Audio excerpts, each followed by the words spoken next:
Hello दोस्तों, कैसे हैं आप सब। आशा करता हूँ आप सभी अच्छे होंगे। दोस्तों, हम पढ़ रहे थे क्लास 10th का मैथ, जिसमें हमने प्रश्न चैप्टर नंबर 3 है उसकी प्रश्नावली 3.1 में क्वेश्चन नंबर पहला और क्वेश्चन नंबर दूसरा हल कर लिया था। आज हम पढ़ने जा रहे हैं क्वेश्चन नंबर 3, जिसमें हमसे कह रहा है कि निम्न समस्याओं में रैखिक युग्म बनाइए, यानी कि हमारे पास में रैखिक समीकरण बनानी है और उनके हल प्रतिस्थापन विधि द्वारा ज्ञात कीजिए। हमारे लिए सबसे पहले करना है कि जो क्वेश्चन दिया है उसमें हमारे लिए पहले रैखिक समीकरण बनानी है, उसके बाद में उन समीकरणों को प्रतिस्थापन विधि द्वारा हल करना है और x और y के मान ज्ञात करना है। तो इसके लिए दोस्तों आप केवल और केवल 5 मिनट तक बोर्ड पर ध्यान दें। मैं बहुत ही अच्छे से आपके लिए एक्सप्लेन करके समझाऊंगा। देखिए, सबसे पहले क्वेश्चन में हमसे कह रहा है कि दो संख्याओं का अंतर कितना है, 26 है। दो संख्याओं का अंतर कितना है, 26 है और एक संख्या दूसरी संख्या की कितनी है, 3 गुनी है। दूसरी संख्या की कितनी गुनी है, 3 गुनी है। उन्हें ज्ञात कीजिए, उन्हें ज्ञात कीजिए। तो देखिए, हमारे लिए हम सबसे पहले क्या करते हैं, इसमें दो संख्याओं का अंतर दिया है, कितना दिया है, 26 है। तो हम पहले मान लेते हैं हमारे पास में संख्या कौन सी है, x और y है। तो यहां पर हम हल में लिखते हैं, हल में मान लेंगे, माना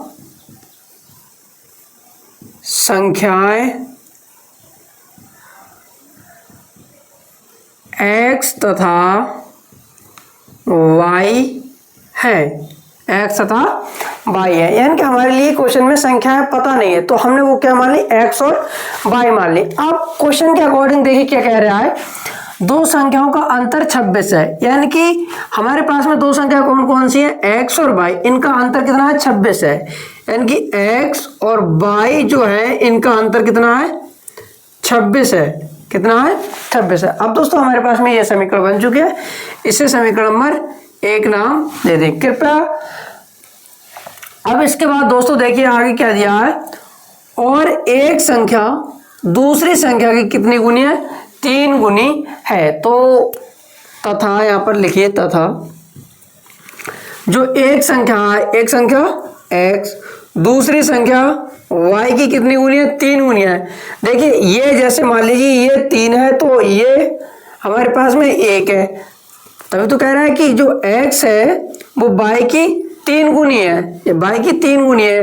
एक संख्या दूसरी संख्या की कितनी गुनी है, 3 गुनी है। पहली संख्या हमारे पास में x है, ये 3 गुनी है। अगर हमें इसे बराबर करना हो तो हम इसमें भी 3 से गुणा करेंगे। अब 3 एक कम 3 बराबर हो गए, तो हम क्या कर देंगे, दूसरी संख्या में किससे गुणा कर देंगे, 3 से गुणा कर देंगे, और ये क्या हो गए, बराबर हो गए। ये हमारे पास में दोस्तों समीकरण नंबर 2 आ चुके हैं।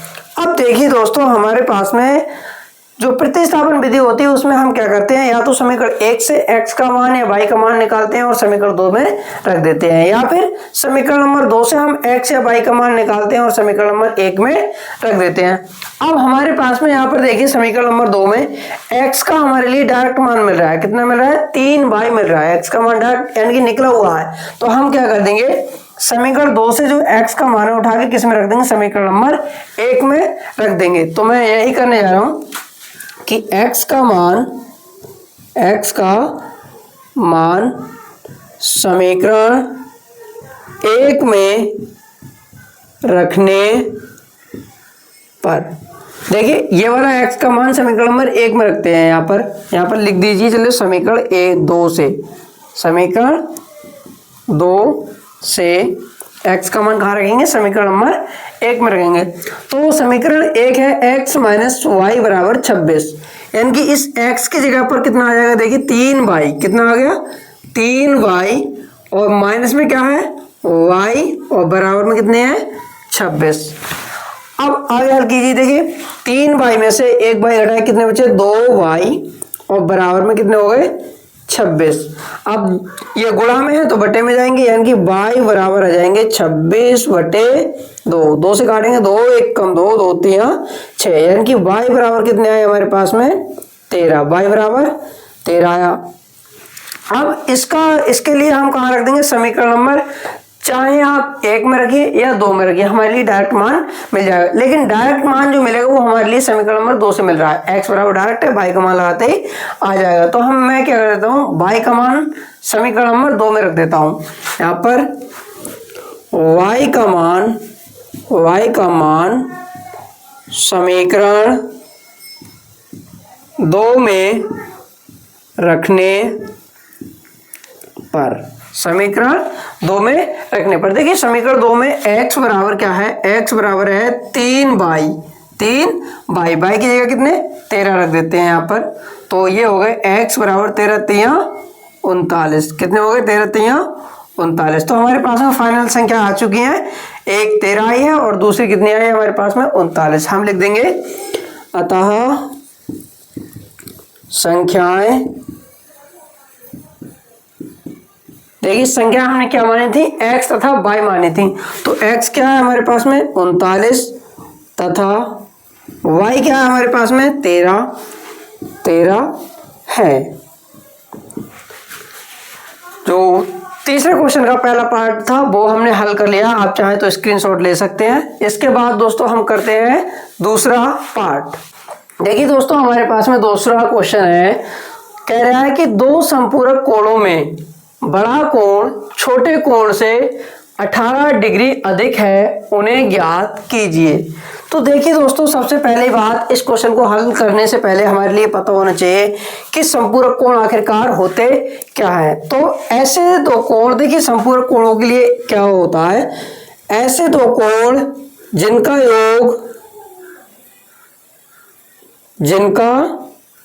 योग कितना होना चाहिए हमारे पास में 180 होना चाहिए, कितना होना चाहिए 180 होना चाहिए यहाँ से। तो देखिए दोस्तों जैसे हमारे पास में कोण बी है हमारे पास में 80 डिग्री और कोण ए है हमारे पास में 100 डिग्री, यदि हम a प्लस बी के लिए अगर हम जोड़ें तो 80 प्लस 100 यानी कि a प्लस बी बराबर कितना आना चाहिए 180। ऐसे दो कोण जिन्हें जोड़ने पर क्या होना चाहिए 180 होना चाहिए, वो क्या कहलाते हैं संपूरक कोण कहलाते हैं। तो देखिए सबसे पहले हमारे पास में समीकरण बन जाएगी, वो क्या हो जाएगी, देखिए वो हो जाएगी हमारे पास में x प्लस वाई बराबर 180। अब x और y क्या है तो उनके लिए हम क्या मान लेते हैं, देखिए कह रहा है कि दो संपूरक कोणों में बड़ा कोण छोटे कोण से 18 डिग्री अधिक है, तो हम पहले कोण मान लेते हैं। तो हल में यहाँ पर बड़े और छोटे की बात करें तो मान लो माना बड़ा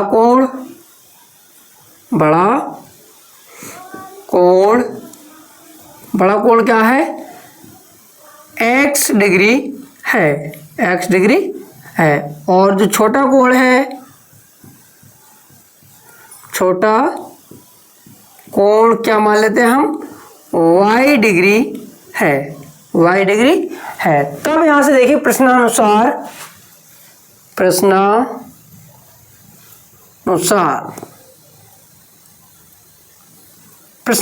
हम क्या कह सकते हैं, हमारे पास में कह रहा है कि दो संपूरक कोणों में बड़ा कोण छोटे कोण से 18 डिग्री अधिक है, यानी कि इसने कहा संपूरक कोण।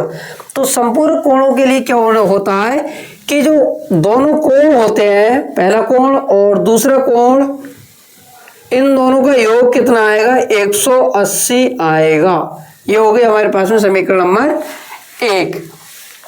उसके बाद में दूसरी कंडीशन दी है कि बड़ा कोण कौन सा है हमारे पास में x। छोटे कोण से, छोटा कोण क्या है हमारे पास में y, छोटा कोण क्या है हमारे पास में y से 18 डिग्री अधिक है, यानी कि कौन अधिक है बड़ा वाला कोण अधिक है। तो हम बराबर करेंगे तो इसमें भी हम क्या कर देते हैं 18 जोड़ देते हैं, 18 जोड़ देंगे। अब ये क्या हो जाएगा बराबर हो जाएगा, क्या हो जाएगा बराबर हो जाएगा। तो यहाँ पर देखिए x डिग्री और ये y को इस तरफ ले आते हैं, ये हो जाएंगे माइनस के, या फिर इसे ऐसे ही रहने दीजिए। ये देखिए हमारे पास में समीकरण नंबर 2 आ चुकी है। अब समीकरण नंबर 2 में देखिए दोस्तों हमारे पास में x का जो मान है वो डायरेक्ट मिल रहा है, क्या मिल रहा है 22 डिग्री प्लस 18 डिग्री। तो मैं क्या करता हूँ जो x का मान है वो उठा के कहाँ रख देता हूँ समीकरण नंबर 1 में रख देता हूँ। बहुत ही ध्यान से देखना है आपके लिए, यहां से समीकरण 2 से x का मान कहाँ रख देता हूं समीकरण 1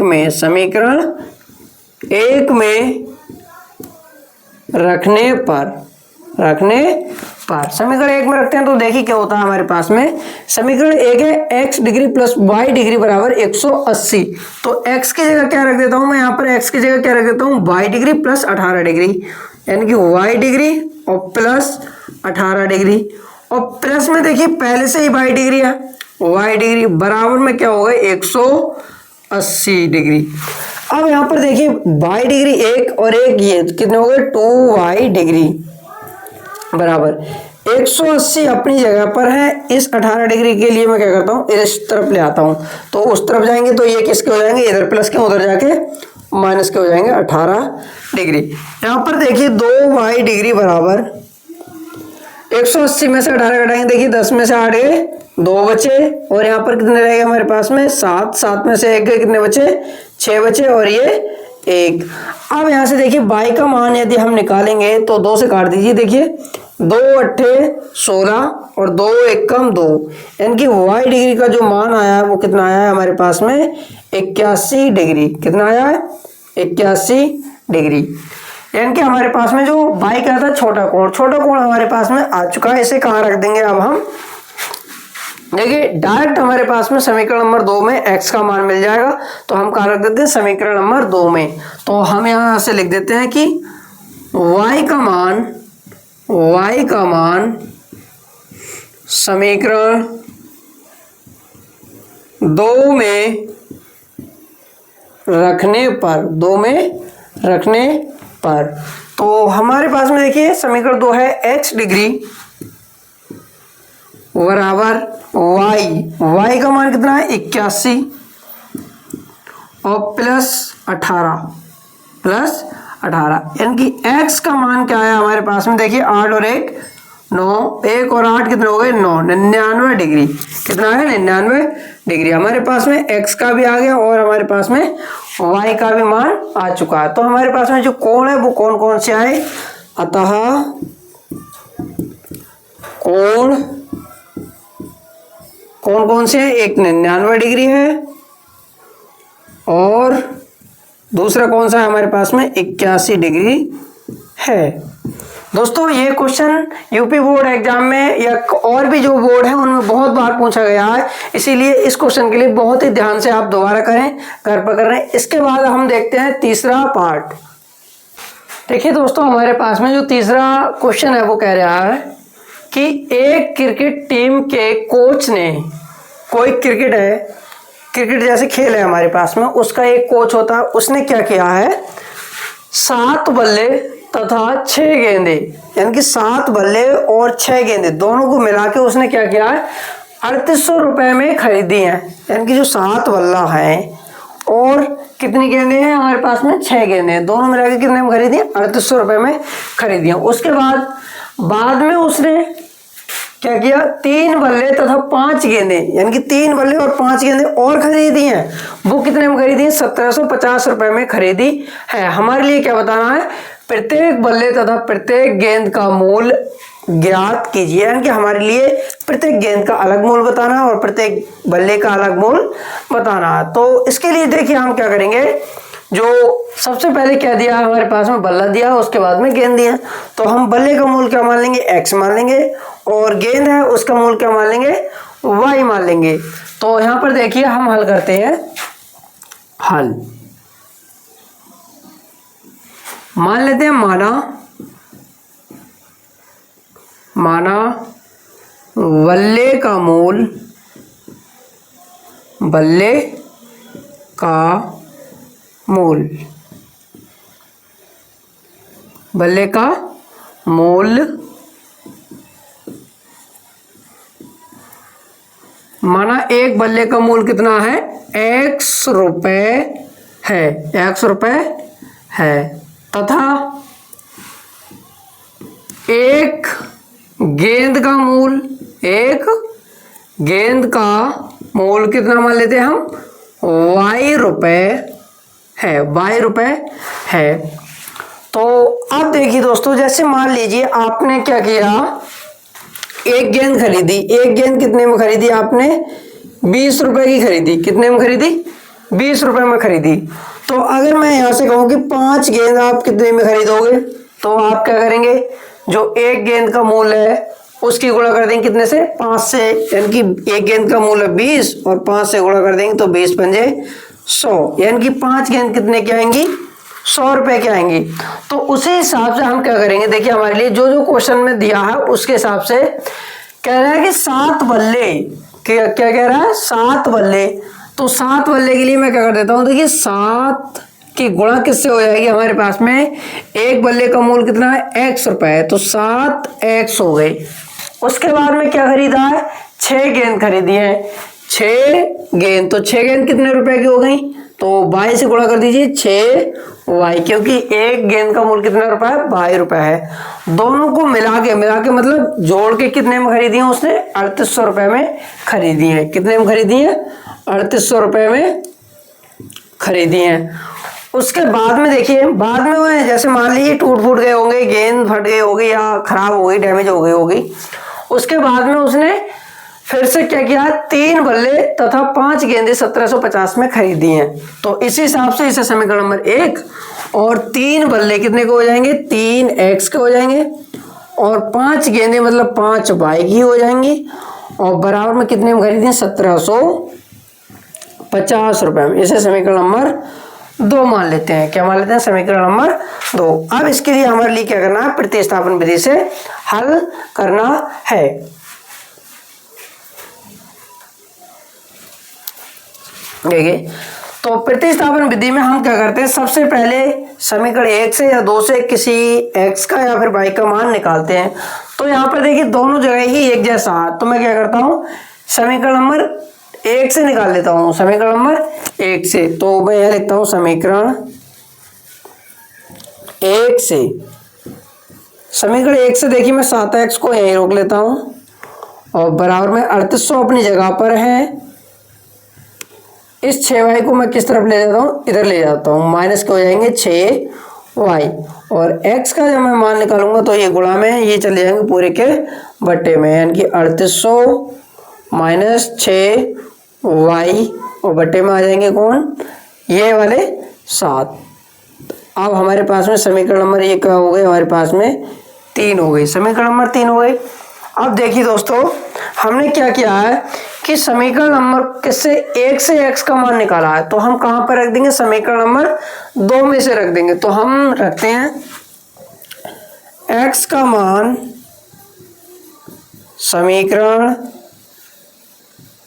2 में रखने पर, 2 में रखने पर, तो देखिए 2 में रखेंगे तो यहाँ पर देखिए ये हो जाएंगे 3x, यानी कि 3x की जगह पर क्या रख देता हूँ मैं, यहाँ पर ये पूरी चीज उठा के यहाँ पर 3800 माइनस 6y, और बटे में कौन, 7, और उसके बाद में प्लस में क्या है 5y, और बराबर हो जाएंगे कितने, 1750। इसके बाद में देखिए दोस्तों हम क्या करेंगे, अब इसके बाद में अंदर गुणा कर दीजिए और लासा ले लीजिए एक ही बार में। यहाँ पर देखिए इसके बटे में 1 मान लीजिए, तो ये हो जाएंगे, लासा आएगा हमारे पास में 7, एलसीएम कितना आएगा, 7 आएगा। एलसीएम आ रहा है दोस्तों हमारे पास में 7। तो अब हम क्या करेंगे, देखिए 7 एक कम 7, मतलब ये तो यही रहेगा, यानी कि 3 गुणा 3800 माइनस 6y प्लस, यहाँ पर देखिए 1 से 7 को भाग करेंगे, 7 बार जाएंगे तो 7 पंजे कितने हो जाएंगे, ये 35y हो जाएंगे। कितने y हो जाएंगे, 35y, और बराबर में 1750। अब इस 7 की गुणा किधर हो जाएगी, इसमें गुणा हो जाएगी। तो देखिए पहले इसके अंदर गुणा कर लीजिए, 3 0 का 0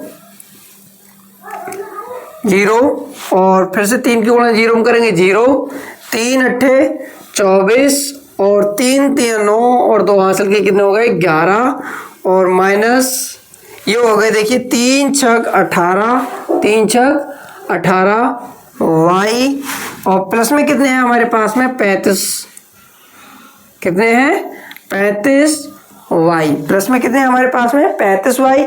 अब इस 7 की गुणा इधर कर लीजिए, देखिए 7 0 का 0, 7 0 का 0, और 7 पंजे 35, 7 पंजे 35 के 5 हासिल लगे 3 और 7 सत्ते 49, 49 और 3 कितने हो गए हमारे पास में 52 हासिल 5, 7 एकम 7 और 5 कितने हो गए हमारे पास में 12।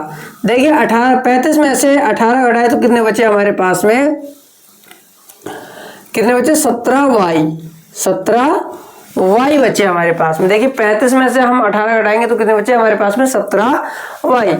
अब ये जो 11,400 है इनको ले जाते हैं हम उस तरफ, तो ये हो जाएंगे हमारे पास में, इधर है 12,250 में से घटा देंगे कितने 11,400। अब इसे घटाइए पहले, तो यहाँ पर 0, 5 में से 0 घटाए 5 और 12 में से 4 गए 8 बचे और यहाँ पर 11 में से 11 घटाए कुछ नहीं बचा, ये आ गए हमारे पास में 17 वाई। वाई का मान निकालेंगे तो यहाँ से देखिए 17 एकम 17 और 17 पंजे 85 और ये हो गए 0, तो वाई का मान कितना आया हमारे पास में 50। वाई का मान कितना आया है हमारे पास में 50 आया है।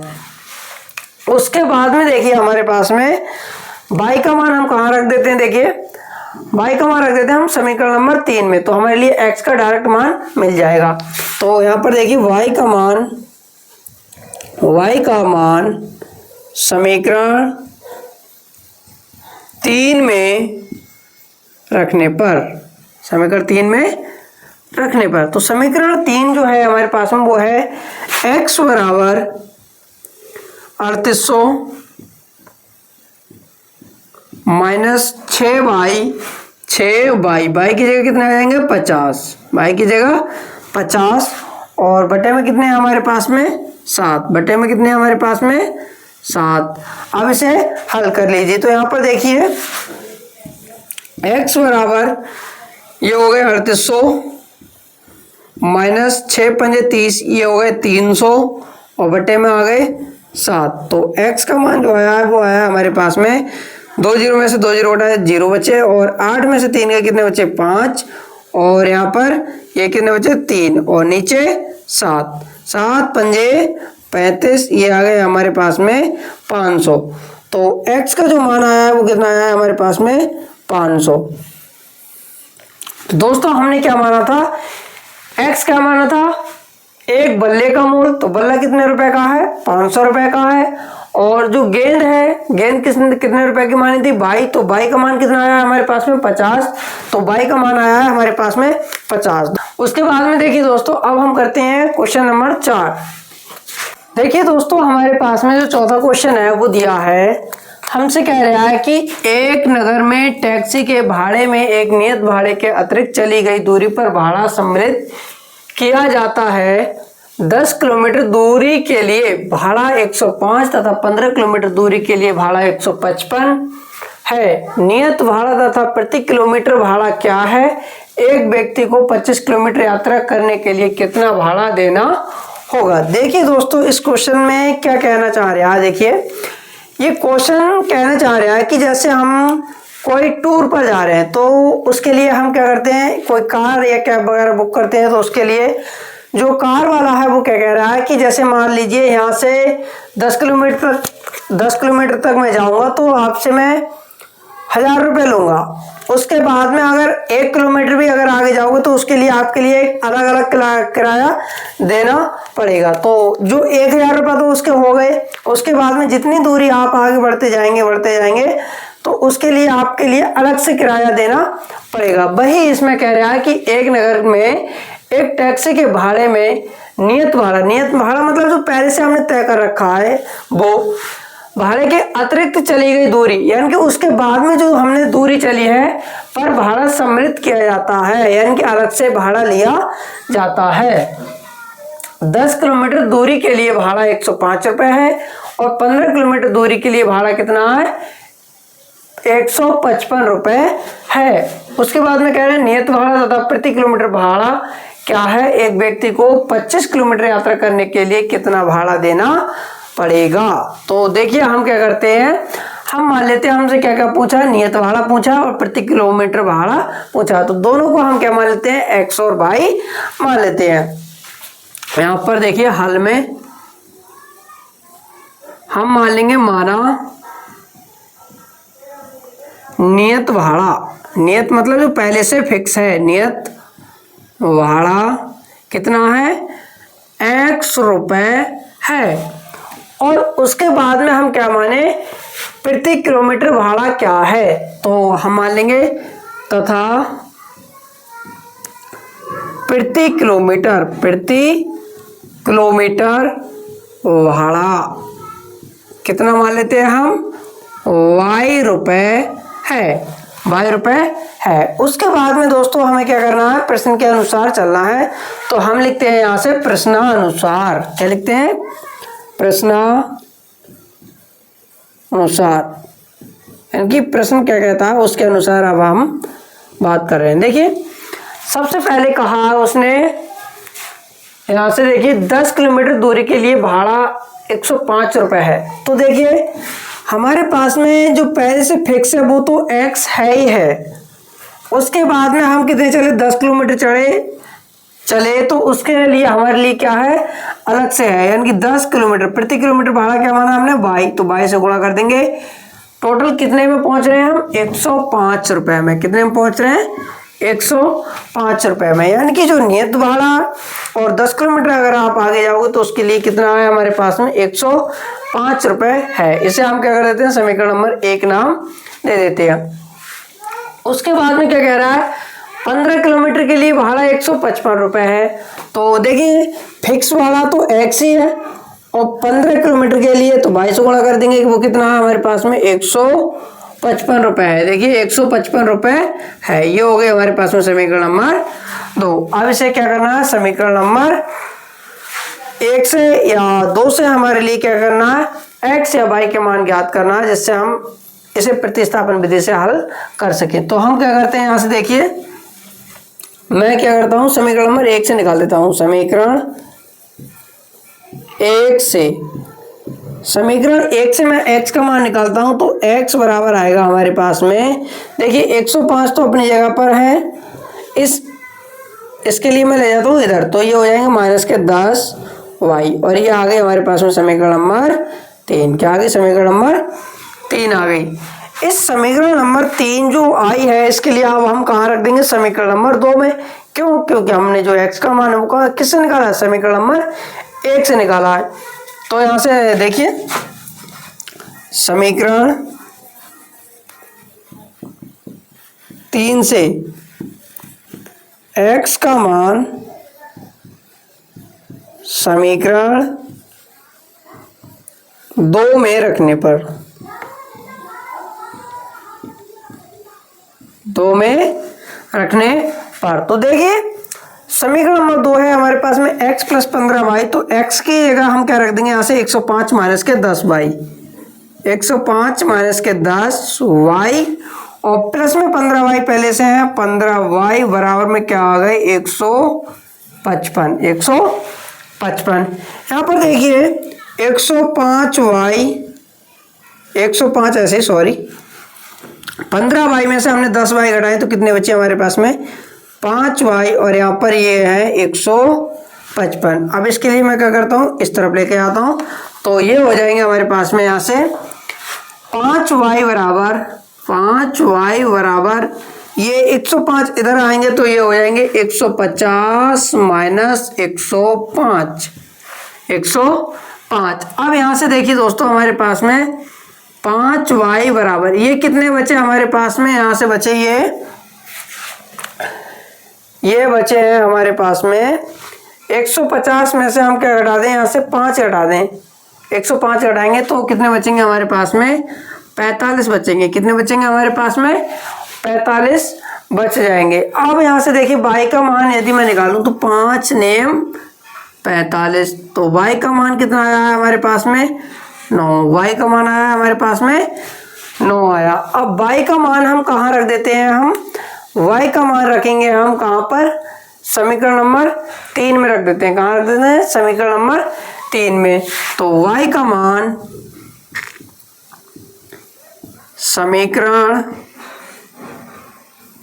3 में रखने पर, 3 में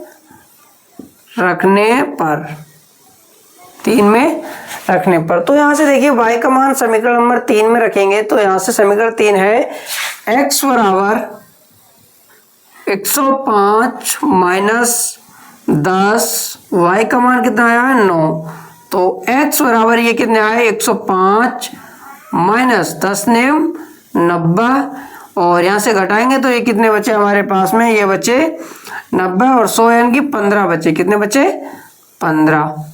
तो हमारे लिए देखिए जो नियत भाड़ा है वो कितना 15 रुपये है, और प्रति किलोमीटर अगर हम अलग से जाएंगे तो कितने रुपए देने पड़ेंगे 9 रुपये देने पड़ेंगे। उसके बाद देखिए दोस्तों यहाँ पर क्वेश्चन में थोड़ी सी मिस्टेक हो गई है, वो क्या हो गई है, यहाँ पर देखिए यहाँ पर थे 155, तो हमने यहाँ पर क्या लिख दिया, गलती से 150 लिख दिया, तो यहाँ पर ये कितने हो जाएंगे 155 हो जाएंगे, और ये 105 इधर को आएंगे तो ये हो जाएंगे 155 माइनस 105, और उसके बाद में यहाँ पर देखिए ये बचेंगे यहाँ पर 50 बचेंगे, कितने बचेंगे 155 में से 105 घटाए तो कितने बचे 50, और 5 से काटेंगे तो 5 दाएँ 50, ये आ जाएंगे, यानी कि y का मान आएगा हमारे पास में 10।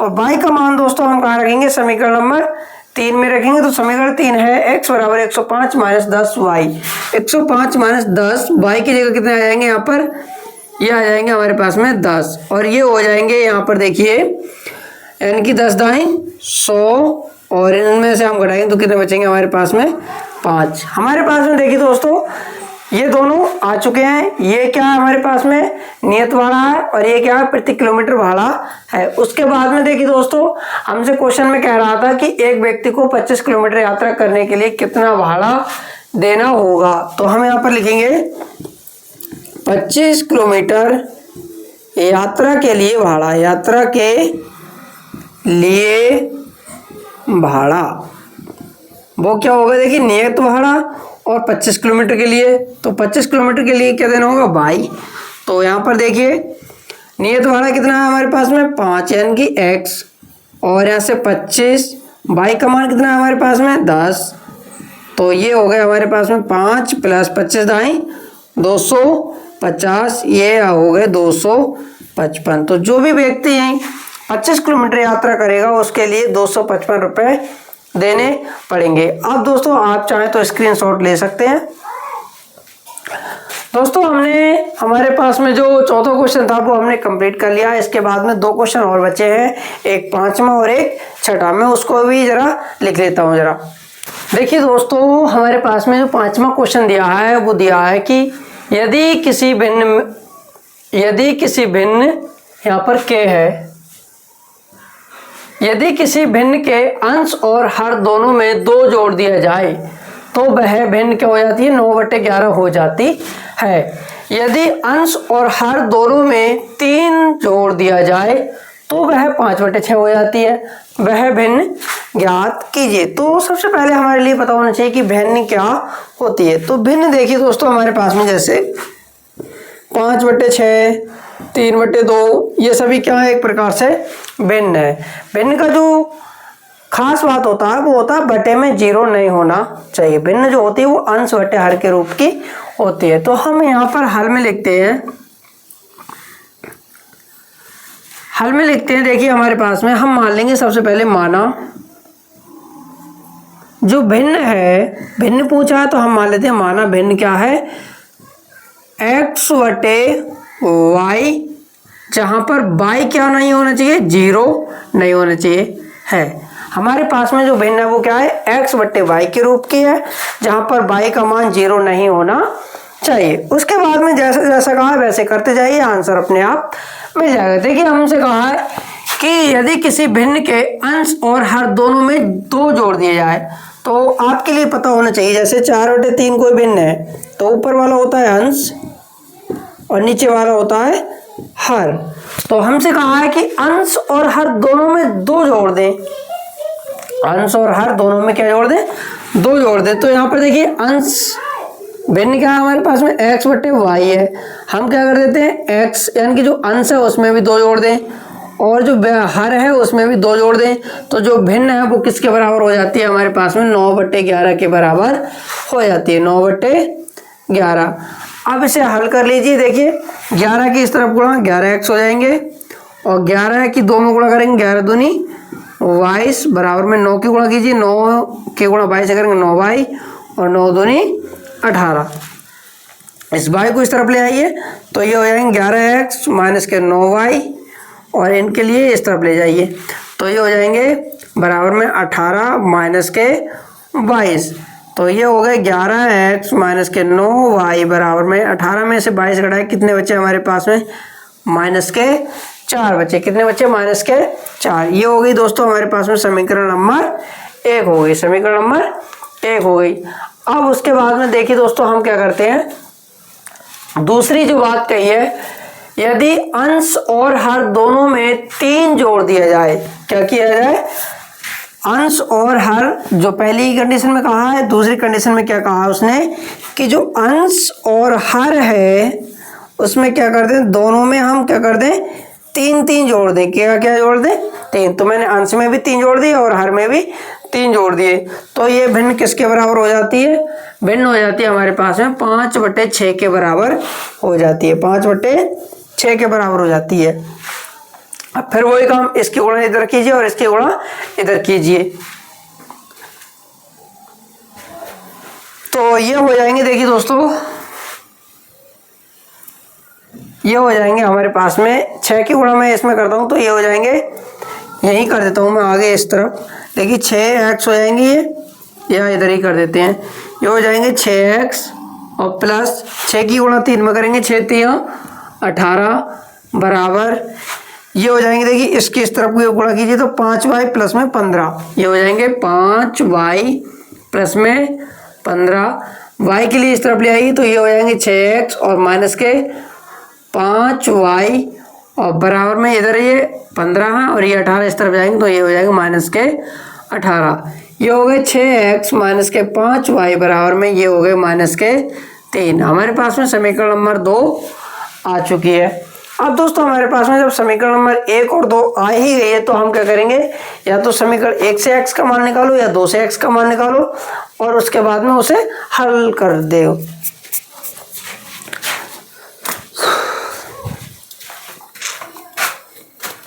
तो मैं क्या करता हूं दोस्तों, देखिए हमारे पास में मैं करता हूं, यहां से मैं समीकरण 2 से ही निकाल लेता हूं, समीकरण 2 से x का मान निकाल लेता हूं। तो समीकरण यहां लिखिए, समीकरण 2 से, समीकरण 2 से ये हो जाएंगे 6x, ये 5y इस तरफ को ले आते हैं हम तो ये हो जाएंगे माइनस के 3 और माइनस के 5y उस तरफ जाके किसके हो जाएंगे, प्लस के 5y, और x का मान जब हम निकालेंगे तो ये हो जाएंगे माइनस के 3 प्लस 5y बटे में आ जाएंगे 6। ये हो गई हमारे पास में दोस्तों समीकरण नंबर 3 हो गई। अब क्या करें दोस्तों, हम ये हमने निकाला समीकरण नंबर 2 से x का मान, तो हम इसे कहाँ रख देंगे, समीकरण नंबर 1 में रख देंगे, समीकरण नंबर 1 में रख देंगे। तो यहाँ पर मैं रखता हूँ, देखिए x का मान समीकरण 1 में रखने पर, 1 में रखने पर, तो देखिए समीकरण 1 में रखते हैं। समीकरण 1 है हमारे पास में 11x,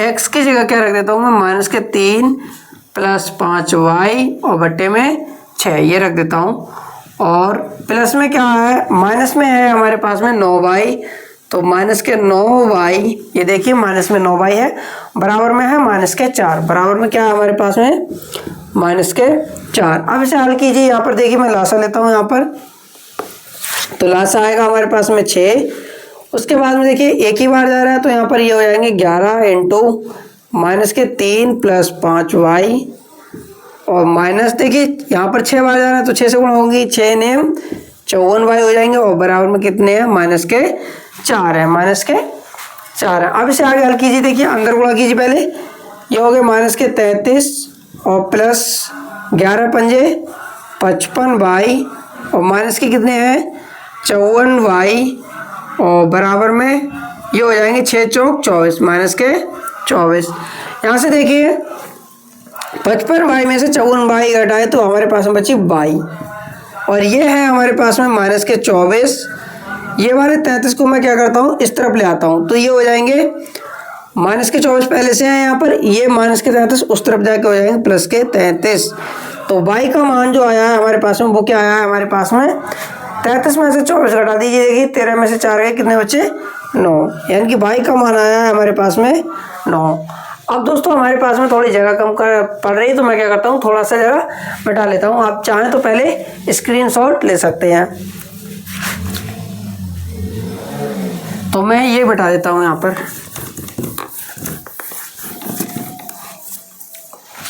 देखिए y का मान हमारे पास में 9 आया है, तो उसके बाद में हम क्या करते हैं, y का मान कहाँ रख देते हैं हम, समीकरण नंबर 3 में रख देंगे। कहाँ रख देंगे, समीकरण नंबर 3 में। तो y का मान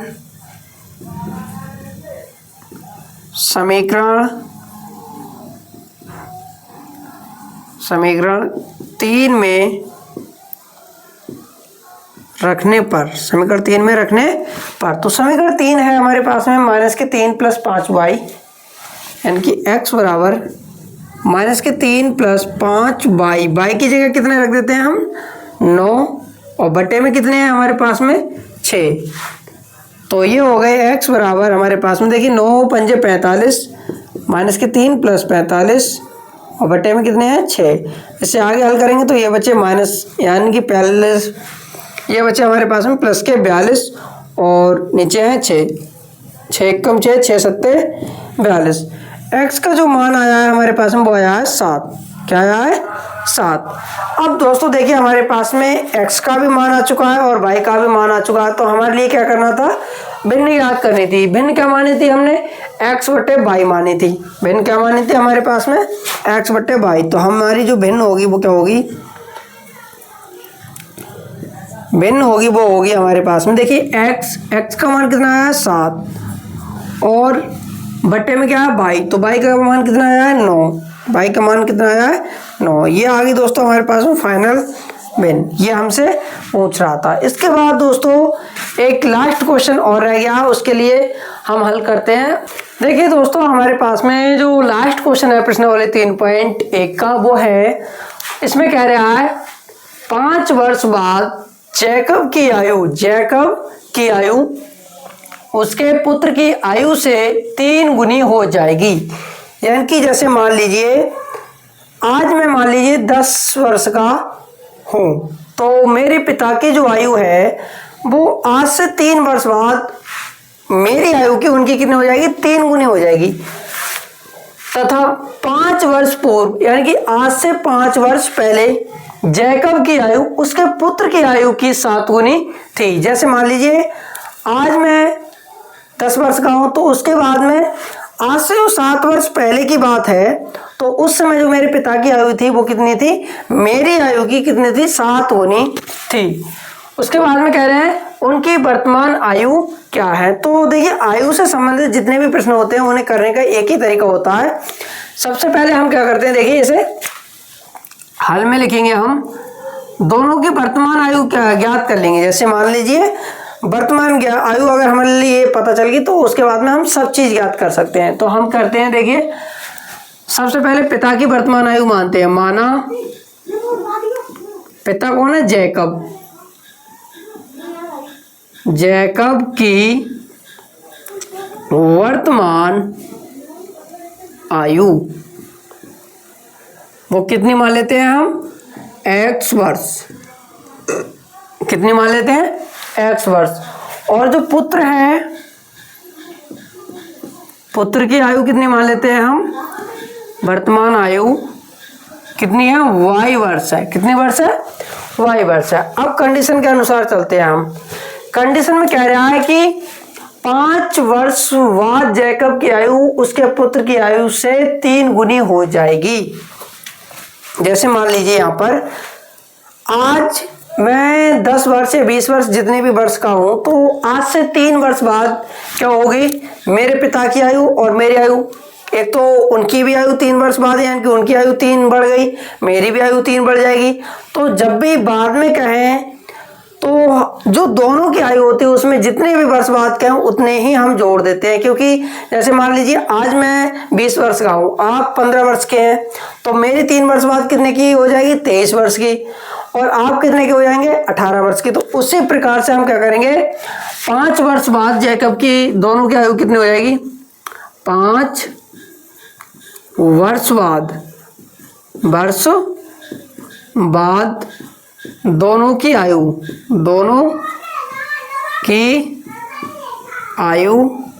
कितनी हो जाएगी, 5 वर्ष बाद हम जैकब की आयु निकाल लेते हैं। किसकी, जैकब की। तो यहाँ पर देखिए डायरेक्ट कर लीजिए। तो जैकब की वर्तमान आयु कितनी है, x वर्ष है। यहाँ पर पहले लिख दीजिए 5 वर्ष बाद, 5 वर्ष बाद दोनों की आयु। देखिए जो जैकब की आयु है वो कितनी हो जाएगी, x + 5 हो जाएगी, और जो पुत्र की है वो भी कितनी हो जाएगी, y + 5 हो जाएगी। लेकिन उसने कहा है कि 5 वर्ष बाद जैकब की आयु पुत्र की आयु से 3 गुनी हो जाएगी। किसकी है, जैकब की आयु ये 3 गुनी है। कितनी गुनी है, 3 गुनी है। जैसे ये मान लीजिए 3 है तो ये 9 है, 3 गुनी है। तो बराबर करने के लिए इसमें 3 से गुणा करने पड़ेगी तभी तो बराबर होंगे। तो हम क्या करेंगे, इसे बराबर करने के लिए इसमें 3 से गुणा कर देते हैं। तो यहाँ पर देखिए ये हो जाएंगे x + 5 बराबर में अंदर गुणा करेंगे 3y और प्लस में हो जाएंगे 3 पंजे 15। y के लिए इस तरफ ले आइए और इससे इस तरफ ले जाइए। तो ये हो जाएंगे x माइनस के 3y बराबर में 15 माइनस में 5, यानी कि x माइनस 3y बराबर में ये कितने बचे, 10। ये हो गई समीकरण नंबर 1 हो गई हमारे पास में। अब दूसरी कंडीशन में हमसे क्या कह रहा है वो देखते हैं। दूसरी कंडीशन में कह रहा है हमसे, दूसरी कंडीशन में कह रहा है 5 वर्ष पूर्व, 5 वर्ष पूर्व। तो 5 वर्ष पूर्व, जैसे मान लीजिए आज मैं 20 वर्ष का हूँ, आप 15 वर्ष के हैं, तो 5 वर्ष पहले कितने कितने वर्ष के होंगे, मैं 15 का था और आप कितने के थे, 10 वर्ष के थे। तो यानी कि 5-5 घट गए, पहले की बात है तो घट जाती है। तो हम लिखेंगे कि 5 वर्ष पूर्व दोनों की आयु, 5 वर्ष पूर्व दोनों की आयु। 5 वर्ष पूर्व जो दोनों की आयु थी वो कितनी थी, तो सबसे पहले जो जैकब की आयु है उसमें से भी 5 घटा दीजिए, और जो पुत्र की आयु है भाई उसमें से भी हम कितने घटा देते हैं, 5 घटा देंगे। अब कौन कितना गुना वो देखते हैं। 5 वर्ष पूर्व जैकब की आयु उसके पुत्र की आयु की कितनी गुनी थी, 7 गुनी थी। कितनी गुनी थी, 7 गुनी। जैसे मान लीजिए ये 2 का है तो ये कितना है, 14 वर्ष का है, तभी तो 2 सत्ते 14। अगर हम इसमें 7 से गुणा कर दे तो दोनों बराबर हो जाएंगे। तो यहाँ पर मैं क्या करता हूँ, 7 से गुणा कर देता हूँ और दोनों को बराबर कर देता हूँ। इसके बाद में देखिए और आगे हल करते हैं। तो यहाँ पर x और ये माइनस के 5, ये अंदर गुणा करेंगे तो ये हो जाएंगे 7y और माइनस के 35 हो जाएंगे। अब इसे देखिए, इसके लिए मैं क्या करता हूँ, इस तरफ ले आता हूँ और इसके लिए इस तरफ ले जाता हूँ। तो ये हो जाएंगे यहाँ से x minus 7y, x minus 7y बराबर में हो जाएंगे, ये माइनस के 35 है तो माइनस के 35, और ये माइनस के 5 उस तरफ जाएंगे तो प्लस के 5 हो जाएंगे, ये हो जाएंगे प्लस के 5। ये आ जाएंगे x माइनस 7y बराबर में ये हो जाएंगे कितने हो जाएंगे, माइनस के 30 बचेंगे। कितने बचेंगे, माइनस के 30। समीकरण नंबर 2 हो गई हमारे पास में। क्या हो गई, समीकरण नंबर 2। मैं क्या करता हूँ, यहाँ से देखिए समीकरण 2 से ही x का मान निकाल लेता हूँ। क्या करता हूँ, समीकरण नंबर 2 से, क्योंकि हमारे लिए किससे हल करना है, प्रतिस्थापन विधि से हल करना है। तो समीकरण 2 से मैं x का मान निकाल लेता हूँ। तो ये हो जाएंगे x बराबर, ये माइनस के 7y उस तरफ चले जाएंगे तो ये हो जाएंगे माइनस के 30, और माइनस के 7 इस तरफ आएंगे तो ये हो जाएंगे प्लस के 7y। ये हो गए हमारे पास में समीकरण नंबर 3 हो गई। क्या हो गई, समीकरण नंबर 3। इसे कहाँ रख देंगे, देखिए 2 से निकाला तो कहाँ रख देंगे, समीकरण नंबर 1 में रख देंगे। समीकरण 1 है हमारे पास में x माइनस 3y बराबर में 10, तो यहाँ पर रख दीजिए। देखिए x माइनस 3y बराबर में 10, x की जगह पर कितना आ जाएंगे, माइनस के 30 प्लस में 7y, माइनस के 30 प्लस में 7y, और माइनस के 3y पहले से है, माइनस के 3y बराबर में कितने हैं हमारे पास में, 10, बराबर में कितने हैं, 10। अब इसे हल कीजिए, 7y में से 3y गए तो कितने बचे यहाँ से, 4y, और ये माइनस के 30 इस तरफ को जाएंगे तो ये हो जाएंगे 10, और ये क्या हो जाएंगे इधर को आकर के 30 प्लस के हो गए। तो हमारे पास में जो y 4 वाई आए वो कितने आए हमारे पास में, ये हो गए 40। तो 4 से काटेंगे 4 धाएँ 40, यानी कि जो वाई आए वो कितने आए हमारे पास में 10। वाई कितने आए 10। देखिए वाई का मान हमारे पास में आ चुका है, तो वाई का मान कहाँ रख देंगे हम, समीकरण नंबर 3 में रख देंगे। कहाँ रख देंगे, 3 में। तो देखिए समीकरण 3 में, समीकरण 3 में रखने पर, तो समीकरण 3 हमारे पास में x बराबर -30 और +7y, y की जगह पर कितने रख देते हैं 10। तो ये हो जाएंगे x बराबर में -30 और 7 धाएँ 70 हो जाएंगे। यहाँ पर x का जो मान आएगा वो कितना आएगा, देखिए 70 में से 30 के कितने बचे 40, कितने बचे 40 बचे। देखिए दोस्तों हमारे पास में x और y के मान आ चुके हैं। उसके बाद में देखिए क्या है, हमसे पूछा था दोनों की वर्तमान आयु क्या है। तो दोनों की वर्तमान आयु हमने क्या मानी थी, जैकब की वर्तमान आयु थी मानी थी x वर्ष, और पुत्र की वर्तमान आयु क्या मानी थी हमने, y वर्ष मानी थी। तो यहाँ पर लिख दीजिए जैकब की वर्तमान आयु, जैकब की वर्तमान आयु कितनी आई, जैकब की क्या मानी थी हमने x कितना आया 40। तो ये आ गई हमारे पास में 40 वर्ष, कितने आ गई 40 वर्ष। और जो पुत्र की मानी थी, पुत्र की वर्तमान आयु कितनी मानी थी हमने, y वर्ष मानी थी। तो y कितने आया है हमारे पास में यहाँ पर 10 वर्ष। तो y आई है हमारे पास में 10 वर्ष। ये दोस्तों हमारे पास में फाइनल आंसर आ चुका है। आप देख लीजिए अच्छे से, स्क्रीनशॉट ले लीजिए। तो दोस्तों मैं अब आपसे आशा करता हूँ आपके लिए प्रश्नावली 3.1 बिल्कुल पूरी तरह से समझ में आ गई होगी। अगर आपके लिए दोस्तों वीडियो अच्छी लगी हो तो कृपया वीडियो को लाइक करें, शेयर करें, कमेंट करें और चैनल को सब्सक्राइब करना ना भूलें। Thank you.